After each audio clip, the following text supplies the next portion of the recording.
빌립보서는 사도 바울이 로마에서 재판을 기다리며 빌립보 교회에 쓴 편지입니다. 완전히 감옥에 철저하게 갇히지는 않았지만 매여 있는 신분으로 편지를 썼습니다. 과거 바울은 빌립보에서 복음을 전하다가 옥에 갇혔습니다. 이제 옥중 생활을 하는 바울이 과거 옥중 생활을 했던 빌립보에 그 지역에 있는 교회에 보내는 편지가 바로 이 빌립보서입니다. 이 감옥이라는 배경과는 어울리지 않게 빌립보서에는 기쁨이라는 말이 아주 여러 번 반복되어 나옵니다. 그래서 빌립보서를 기쁨의 서신이라고 부르기도 합니다. 오늘 말씀에서 이 옥중에서도 끊을 수 없는 기쁨에 대해서 배웁시다. 세 가지로 내용을 살펴보겠습니다. 기쁨의 소망, 그리고 기쁨의 이유, 기쁨의 열매입니다. 첫째, 11절까지 기쁨의 소망이 나옵니다. 어쩌면 이 재판으로 사형까지 당할지도 모를 바울이 감옥에서도 매여있는 신분에서도 기쁨으로 소망하였던 내용은 무엇일까요? 바울이 가졌던 기쁨의 소망은 하나님께서 성도들 안에서 시작하신 일을 완성하실 것이라는 소망입니다. 5절에서 바울은 빌립보 성도들이 첫날부터 이제까지 복음을 위한 일에 참여하고 있기 때문에 기뻐한다고 합니다. 여기서 첫날은 빌립보 성도들이 복음을 믿은 때를 가리킵니다. 그로부터 약 10년이나 지난 이때까지 빌립보 성도들은 복음을 위한 일에 계속 참여하고 있습니다. 복음을 위한 일이란 복음을 믿고 그에 따라 살아가는 일, 그리고 바울이 복음을 전파하도록 물질과 기도로 돕는 일을 뜻합니다. 빌립보 성도들은 신실하게 이 복음을 위한 일에 참여해 오고 있습니다. 이렇게 빌립보 성도들이 10년 가까이 복음을 위한 일을 쉬지 않을 수 있었던 진정한 이유가 있습니다. 6절에 그 내용이 나와 있습니다. 너희 안에서 착한 일을 시작하신 이가 그리스도 예수의 날까지 이루실 줄을 우리가 확신하노라. 하나님께서 복음을 위한 일을 시작하셨기 때문입니다. 하나님께서는 빌립보 성도들이 복음을 위한 일에 참여하도록 그들에게 은혜를 베푸셨습니다. 바울은 바로 그 하나님께서 시작하신 일을 그리스도 예수의 날까지 이루실 줄을 확신합니다. 예수님께서 재림하실 때까지 하나님께서 쉬지 않으시고 빌립보 성도들 역시 그 일을 그치지 않을 것이라는 확신입니다. 바울은 빌립보 성도들에게 자신의 처지를, 이 매여 있는 처지를 한탄하지 않습니다. 하루빨리 풀려나게 해달라고 기도를 부탁하지도 않습니다. 오히려 감사와 기쁨을 주체하지 못하고 쏟아냅니다. 7절에서 바울은 옥중에서도 빌립보 성도들이 자신의 마음에 있으며 그들이 함께 은혜에 참여한 자가 되었다라고 이야기합니다. 그들과 함께 은혜에 참여하고 있음을 생생하게 경험하며 감사와 기쁨이 넘쳐나고 있습니다. 8절에서는 이렇게까지 표현합니다. 내가 예수 그리스도의 심장으로 너희 무리를 얼마나 사모하는지 하나님이 내 증인이시니라.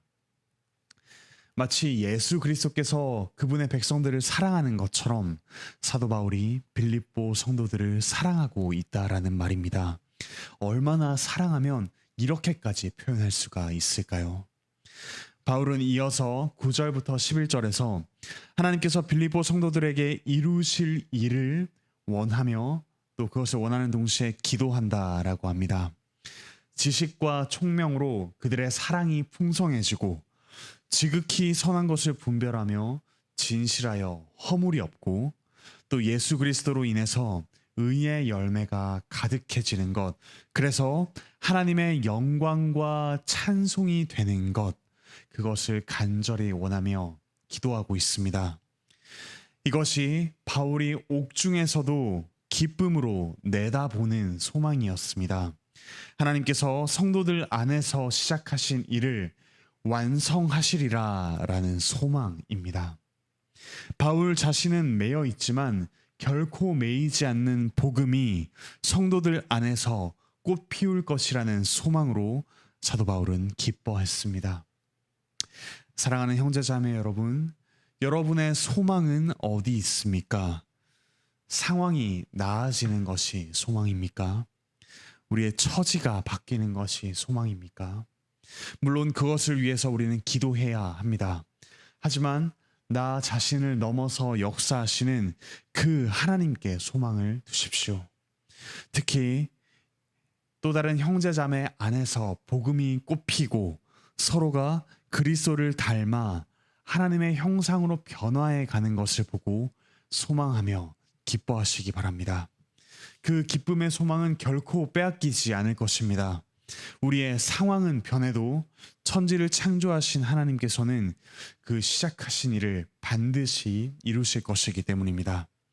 더구나 하나님께서는 우리 모두를 우리가 자신을 사랑하는 것보다 더욱 사랑하십니다. 우리를 복음으로 변화시키시고 하나님의 영광과 찬송이 되기에 부끄럽지 않도록 우리를 빚어가실 것입니다. 함께 이 소망을 가지고 기뻐하며 기도하며 나아갑시다. 둘째, 12절부터 16절에 기쁨의 이유가 나옵니다. 바울이 감옥에서도 기뻐할 수 있었던 이유는 그리스도가 존귀하게 되기 때문입니다. 12절에서 바울은 자신이 당한 일이 도리어 복음 전파의 진전이 되었다라고 이야기합니다. 바울이 매인 것이 다른 이유 때문이 아니라 그리스도 안에서 일어났다는 사실이 알려졌습니다.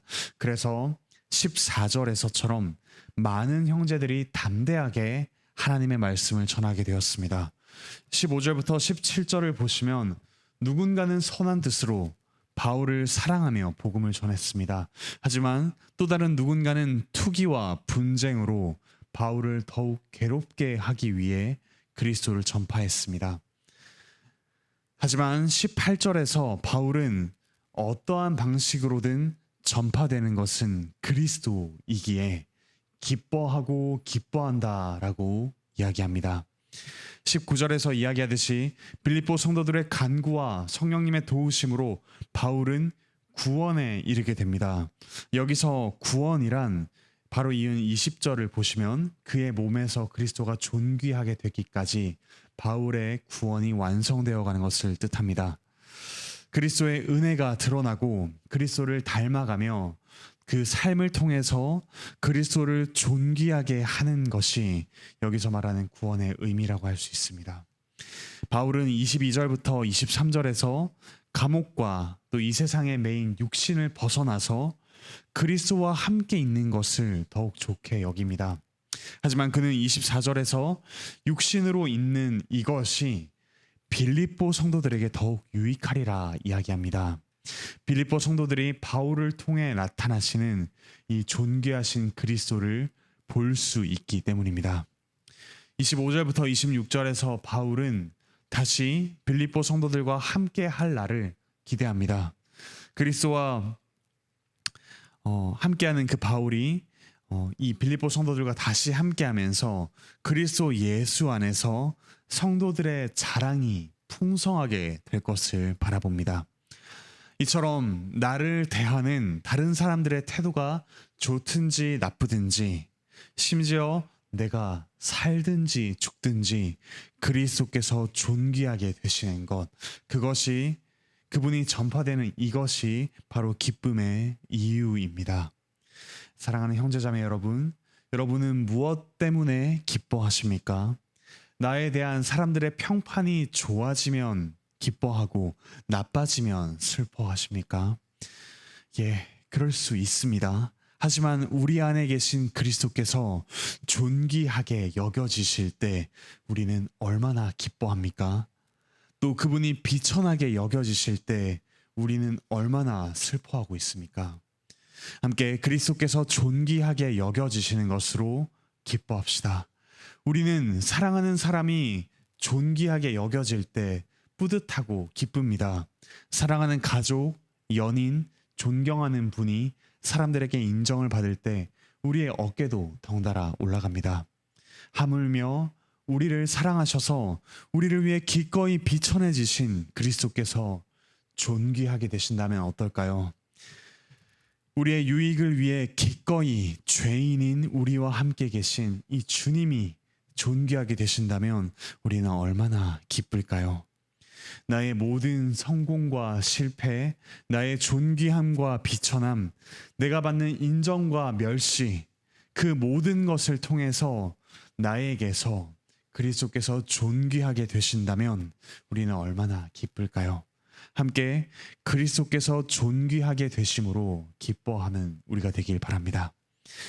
마지막으로 27절부터 30절에서 기쁨의 열매가 나옵니다. 바울의 기쁨은 빌립보 성도들에게로 확산되어서 그들도 바울과 같이 수고하게 됩니다. 즉, 기쁨은 확산되어 기쁨을 위한 수고를 감내하게 하는 열매를 맺습니다. 빌립보 교회에는 뒤를 읽어보시면 분열의 조짐이 아마 있었던 것 같습니다. 그래서 1절에서 굳이 교회의 일치를 위해 힘쓰는 이 감독들과 집사들을 언급하기도 했습니다. 그리고 27절에서 그리스도의 복음에 합당하게 생활하라고 이야기하는데 특별히 한 마음, 한 뜻으로 복음의 신앙을 위해 협력하라고 권면합니다. 아무리 서로 다르고 질투하며 반목하더라도 그리스도를 존귀하게 하기 위해 이제 빌립보 교회는 하나가 되어야 했습니다. 교회가 하나 되어 그리스도를 존귀하게 하는 것이 그들의 기쁨이었기 때문입니다. 빌립보 교회 성도들은 28절에서처럼 대적하는 자들 때문에 두려워하지 않고자 힘쓸 것입니다. 마치 바울 자신이 대적하는 자들을 통해 그리스도가 전파된 것을 두고 기뻐하며 기뻐한 것과 같습니다. 이들은 환난과 핍박을 멸망의 증거가 아니라 구원의 증거로 삼습니다. 29절에서 이야기하듯이 고난은 은혜의 짝꿍입니다. 믿는 이들은 고난을 감내하면서 받습니다. 그리고 30절에서 이야기하듯이 빌립보 성도들은 바울이 겪은 것과 같은 싸움을 지금도 경험하고 있습니다. 기쁨은 좋은 의미에서 전념되고 확산되기 때문입니다. 바울의 수고와 고난에도 불구하고 오히려 수고와 고난을 뚫고 솟아나온 기쁨이 빌립보 성도들의 마음을 움직였습니다. 그리고 함께 그리스도를 기뻐하게 된 빌립보 성도들은 바울처럼 그리스도를 존귀하게 여기며 기꺼이 고난을 당합니다. 사랑하는 형제자매 여러분, 여러분은 그리스도를 기뻐하십니까? 그리스도를 존귀하게 하기 위해 무엇을 하고 계십니까? 하나님께서는 우리의 행동을 억지로 교정하지 않으십니다. 물론 때로는 징계를 내리셔서 우리를 훈계하시지만 기본적으로 우리의 마음을 움직여 우리의 마음을 사로잡아 행동을 바꾸게 하십니다. 마음에 기쁨을 가득 채우고서 그 기쁨으로 기꺼이 수고하게 하십니다. 하나님께서 어떻게 우리에게 기쁨을 주셨습니까? 그리스도께서 우리에게 기쁨을 주시기 위해 기꺼이 그 수고를 감당하셨습니다. 바울이 매이기 전에 그리스도께서 먼저 대제사장과 헤롯과 빌라도의 법정에 매이셨습니다. 우리를 위해 악독하고 불의한 그 재판을 기꺼이 견디셨습니다. 그 결과 자리 바꿈이 일어났습니다. 의로우신 그리스도께서 죄인인 우리의 자리에 서셨고 죄인인 우리를 그리스도와 같이 의로운 자로 만들어 주셨습니다. 또한 그리스도께서는 많은 사람의 인정을 받으셨지만 시기와 질투를 받고 누명을 쓰셨습니다. 하나님 아버지의 무한한 인정을 받으시는 성자 하나님이시지만 십자가에서 도리어 저주를 받으셨습니다. 우리가 받아야 할 저주를 대신 받으시고 대신에 아들로서 받으시던 사랑과 인정을 우리에게 돌리시기 위해서입니다. 그리고 그리스도께서는 죄인들 한복판이 아니라 사랑하는 하나님 아버지와 함께하는 것이 그분에게는 유익이었을 것입니다. 불편한 사람들 100명이 모여있는 곳보다 사랑하는 사람 한 명과 함께하는 것이 더 좋다는 사실은 두말할 나위가 없습니다. 하지만 그리스도께서는 우리에게 더 유익한 선택을 하셨습니다. 하늘 보좌를 두시고 죄인인 우리 곁에 오셔서 거하셨습니다. 세리와 죄인의 친구가 되셨고 이제 영원히 우리와 함께 하십니다. 이것이 바로 그리스도께서 우리를 위해 행하신 수고입니다. 바울의 모든 수고보다 먼저, 빌립보 성도들의 놀라운 헌신보다도 먼저, 그리고 주를 위해 살아가는 우리의 모든 노력들보다도 먼저 그리스도께서 우리를 위해 이토록 헌신하셨습니다. 참으로 기쁜 일이 아닙니까? 천지를 창조하신 이 한낱 피조물인 우리와 비교할 수 없는 그 하나님이 우리를 위해 이토록 수고를 아끼지 않으십니다. 지금도 우리를 도우시며 우리와 함께 하십니다. 이 삼위 하나님을 기뻐하며 수고를 아끼지 맙시다. 어떤 상황에서도 감사하고 기뻐하는 우리 삶을 통해서 그리스도를 존귀하게 하는 오늘 하루, 이번 한 주, 그리고 평생이 되시길 바라고 축복합니다. 기도하시겠습니다.